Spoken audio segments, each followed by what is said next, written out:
Football Australia hopes the World Cup will drive as many women to play at the grassroots level as men do by 2027. Women and girls from migrant and refugee backgrounds are key, but they still face many barriers.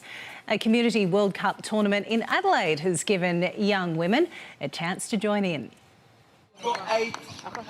Before the challenge of winning this Community World Cup even gets underway, some participants have overcome barriers just getting to the pitch. When my brother played football, I noticed that he got a lot of support from my parents in terms of getting him to trainings, getting him to games, and really encouraging him, but I didn't face the same support. Elizabeth Tabin battled cultural norms in her South Sudanese community. Realising other girls faced similar hurdles, she became an advocate for women's sport.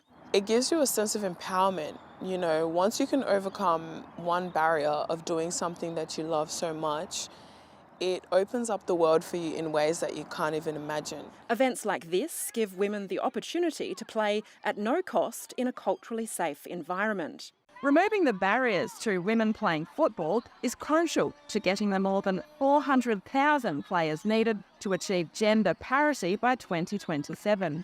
Despite a big rise, helped by the excitement of the current Women's World Cup, Football Australia has identified a new problem: the retention of those players who take up the game. Just 41% of community facilities nationally have female change rooms. Young girls turning up to, and particularly teenage girls turning up to facilities and unable to get changed is just an additional barrier that we're creating.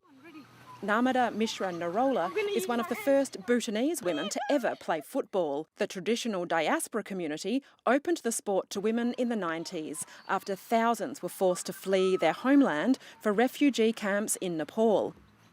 I think it brought a lot of changes and awareness that women can also play. Tournaments that sprung up in the refugee camps are being replicated in Australia, but challenges for women persist. At one recent festival, no interstate female teams turned up.